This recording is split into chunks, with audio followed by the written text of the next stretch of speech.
कहानी की main character 14 साल की एक इनोसेंट लड़की होती है जिसका कातिल उसे बेरहमी से मार देता है। उस लड़की का नाम सूजी सैलमन होता है और उसका मर्डर 8 दिसंबर 1973 को होता है। सूजी हमें 14 साल की उस जिंदगी के बारे में बताती है जब तक वो जिंदा रही।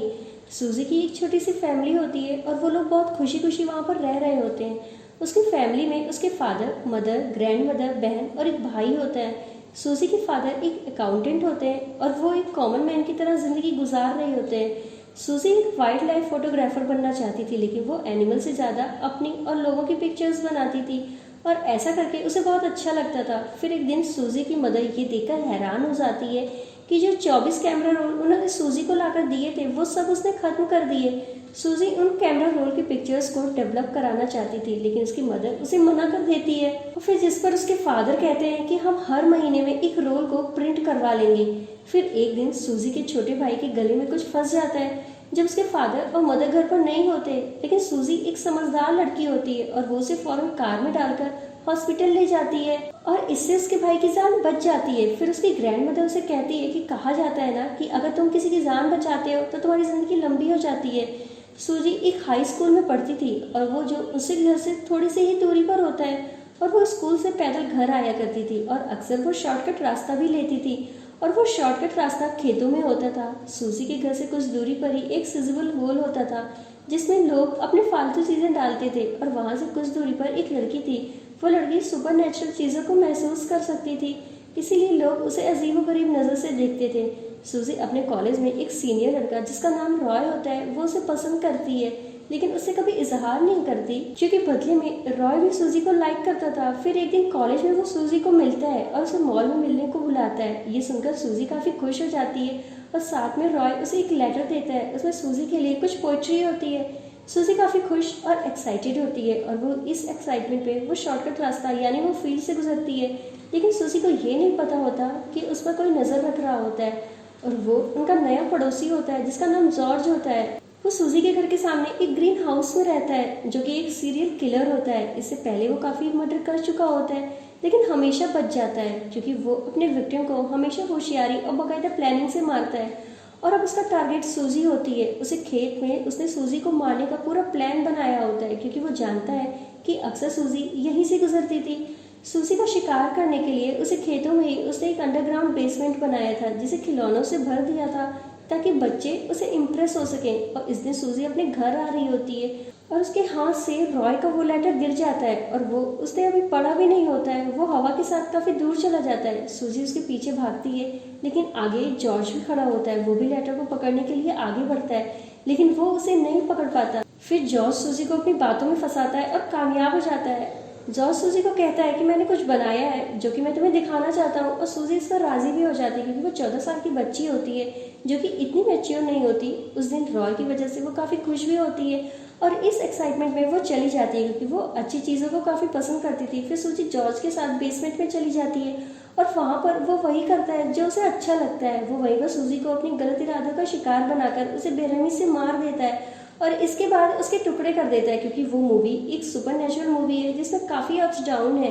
फिर हम देखते हैं कि जब सूजी उस बेसमेंट में होती है तो वो अपनी जान बचाकर वहाँ से भाग जाती है और यहाँ पर हमें ये लगता है कि सूजी शायद बच गई होती है, लेकिन एक बहुत अजीब चीज़ होती है। वो सड़क पर अपने डैड को देखती है जो उसकी फ़ोटो लिए लोगों से उसके बारे में पूछ रहे होते हैं और वो डैड को आवाज़ देती है, लेकिन वो उसकी आवाज़ नहीं सुनते और सूजी इमेजिनेशन की दुनिया में चली जाती है। ऐसा इसलिए होता है क्योंकि सूजी तो मर चुकी होती है और ये असल में उसकी सोल होती है जो ना तो अर्थ पर होती है और ना ही हेवन में, बल्कि एक ऐसी दुनिया में होती है जो अर्थ और हेवन के बीच में होती है।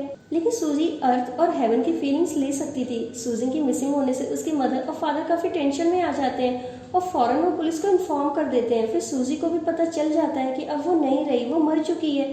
फिर सूजी अपने कातिल को देखती है यानी कि जॉर्ज को, जो बाथटब में लेटा होता है और वो खुद को सूजी के ब्लड से साफ कर रहा होता है। सूजी के फादर में एक एबिलिटी होती है, वो शीशे की जार भी शिप में बना सकते थे और एक दिन जब वो ये काम कर रहे होते हैं तो सूजी पूछती है कि आप ऐसा क्यों कर रहे हैं, जिस पर उसके फादर उसे जवाब देते हैं कि ये मेरी हॉबी है और आपकी हॉबी आपको उसके साथ तब तक जोड़े रहती है जब तक कि आप उस काम को खत्म नहीं कर देते। ये बात सूजी से काफ़ी रिलेट होती थी क्योंकि वो खूबसूरत रिश्ते, खूबसूरत यादों को छोड़ के चली जाती है। मरने के बाद भी सूजी को बॉडी को सुकून नहीं मिलता, पर वो अपने किसी मिशन को पूरा करने के लिए इस दुनिया में रह जाती है, जो कि अर्थ और हेवन के बीच में होती है।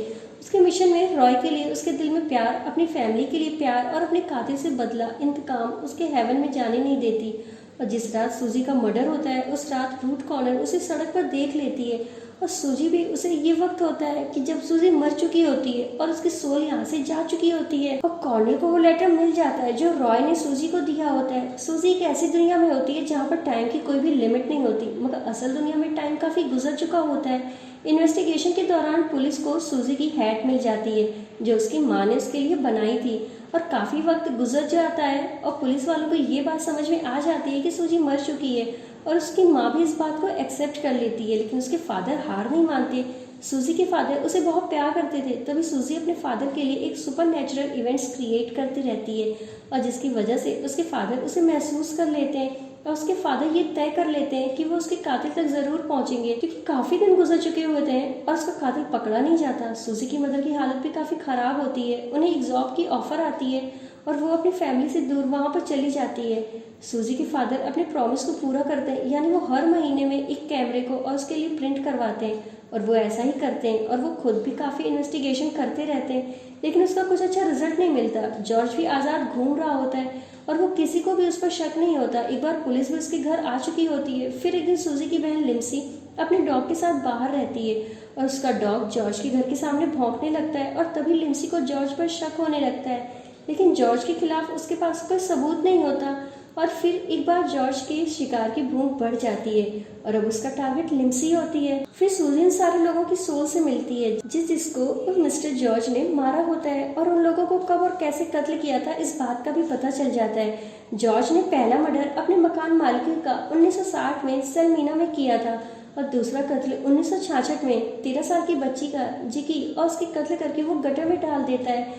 फिर एक लड़की लिया फॉक्स को और उसे नदी में फेंक देता है और फिर लाना जॉनसन को जो सिर्फ 6 साल की छोटी सी बच्ची है और पेनिसिलिया में और एक छोटी सी बच्ची को मार दिया था। और इन सब के बाद उसके शिकार सूजी बनकर इतने सारे मर्डर्स के बाद भी वो आज़ाद घूम रहा होता है, लेकिन सूजी की सोल उसे इंतकाम लेना चाहती थी। सूजी को मरे हुए 11 महीने हो चुके होते हैं और उसके फादर अभी भी कातिल तलाश में घूमते रहते हैं और सूजी के कैमरे का आखिरी रोल भी वो प्रिंट करवा लेते हैं। और आखिरी रोल की फोटोज में वो देखता है कि जब सूजी फूलों को पिक्चर बना रही होती है तो जॉर्ज भी उसमें आ जाता है। फिर जैक को अचानक से ख्याल आता है कि शायद इसी ने मेरी बेटी के साथ कुछ किया और उसे गार्डन की तरफ जाता है और उन्हें फूलों की तरफ देखता है जिसे सूजी ने तस्वीर में कैप्चर किया होता है, जो कि अब मुरझा चुके थे। अचानक से जैक के हाथ में एक फूल फ्रेश हो जाता है जो सिर्फ जैक ही देख सकता था और इसके बाद वो जॉर्ज को शक की निगाहों से देखना शुरू कर देता है।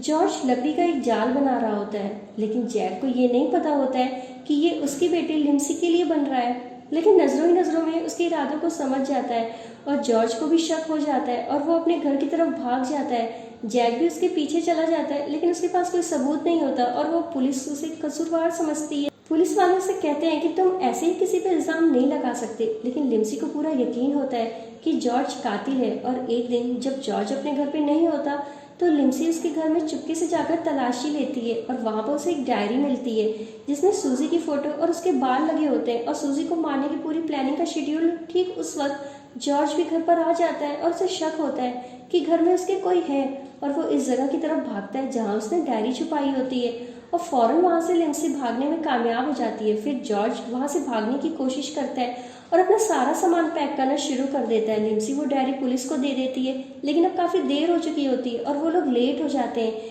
क्योंकि जॉर्ज भाग चुका होता है और जाने से पहले उस लॉकर में सूजी की लाश होती है उसको भी ठिकाने लगा देता है और एक सिल्वर हॉल में डाल देता है। और ये करने के बाद वो भाग जाता है और काफ़ी टाइम गुजरने के बाद एक वक्त दिखाया जाता है जब वो फिर से कोई शिकार करने लगता है और वो एक पहाड़ की बुलंदी पर खड़ा होता है और सडनली उसके ऊपर बर्फ का एक छोटा सा टुकड़ा आ जाता है और जिससे उसका पैर स्लिप हो जाता है और वो वहाँ से गिर जाता है जिससे उसकी सारी हड्डियाँ टूट जाती हैं और मौके पर ही वो मर जाता है। और यहाँ पर सूजी का रिवेंज भी पूरा हो जाता है क्योंकि रूट कॉर्नर सुपरनेचुरल चीज़ों को महसूस कर सकती थी और रॉय भी वहाँ उसके पास होता है। रूट कॉर्नर अपने अंदर सूजी की सोल को बुलाती है और आखिरी बार रॉय से मिलती है। वक्त गुजरने के साथ साथ सूजी के फादर और मदर भी रिलैक्स हो जाते हैं और सूजी हेवन में चली जाती है क्योंकि वो अपने रिवेंज और अपने मिशन को पूरा कर लेती है। उसका मिशन भी पूरा हो चुका था और यहाँ पर ये मूवी खत्म हो जाती है। अपना कीमती समय देने के लिए धन्यवाद। Thanks for watching.